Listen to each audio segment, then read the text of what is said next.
Guys, welcome sa Tupa Shop for today's video na mag-unbox tayo ng Wingan na unit, no? This is Wingan 304 series, no? CO2 operated po ito. Made in Taiwan po itong mga Wingan na ito, no? So check natin kung anong FPS po nitong unit na to, then FPS. So ito pala makukuha niyo sa shop namin na 4,800 pesos only lang ito, no? 4,800 pesos lang po itong unit nito, no? So hindi sama po itong 12 grams and BB, no? So, separate yung 4,800 unit lang po yung makukuha nyo, no? So, sa box, syempre hindi mawawala yung user manual po niya, no? Tapos may kasamang konting BB. So, ito po, hindi nagbo-blowback tong mga unit na to, no? Wala po siyang blowback, no? So, dire-diretso po yung putok nyo, no? So, itong 12 grams na to, naglalas po ito ng 100 to 150 shots bago po maubos, no? So, check natin kung anong FPS niya sa BB, tapos sa steel BB po, no? Tignan natin kung anong FPS po nito, no? So, yun. So, yung magazine po nito is 12 rounds capacity niya, no? So, yung CO2, dito po nyo ilalagay yung CO2 niya. So, lagyan po natin ng BB na 6mm na BB pellets, then lagyan din po natin ng steel BB, no? So, ang lagay po nito, yung bala niya sa ilalim. Maglagay tayo ng 5-5. So, 5 BB, 5 steel BB, no? So, ito po yung gamit ko.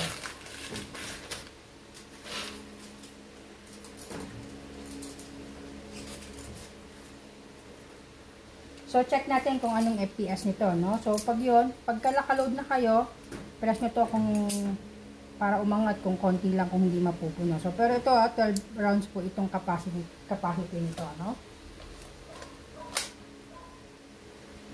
Maglagay na tayo ng CO2. Mas maganda pag maglalagay kayo sir ng CO2, no? Yung mabilisang kamay po, no? Mabilisang ikot para hindi po masayang yung gas. Tanggalin mo natin to para makagalaw yung kamay ko. Yun. Dapat ganun, no? So, yan.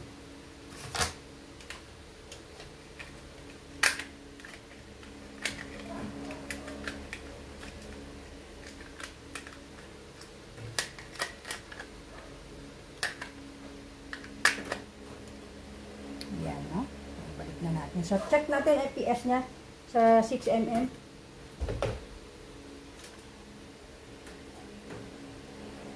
So, ito hindi po siya kinakasa, no? So, diretso po siya, no? Naka-safe kanina. So, 579 FPS, no?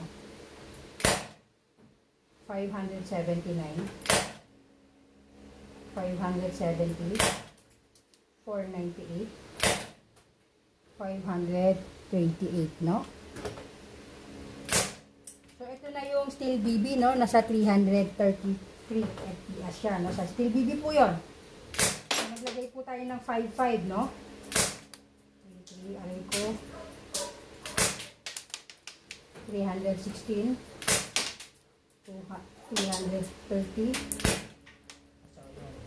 Nasa 300 FPS po siya, no? So, kung sa 6mm po na BB pellets, nasa 500 plus FPS siya, no? Kung sa steel BB po siya, nasa 300 FPS, no? So, ito po, available po ngayon sa shop, no? Limited stock lang po tayo ngayon ito. For only 4,800 pesos po, no? So, kung sino yung mga gustong malalakas dyan, ng FPS na pistol. Ayan, ito po yung babagay sa inyo, no? Ulitin ko, 4,800 pesos lang po itong unit na to. So, hindi po siya blowback na. CO2 operated po siya. Yung magazine capacity niya is 12 lang po, no? So, yun lang po. Maraming salamat.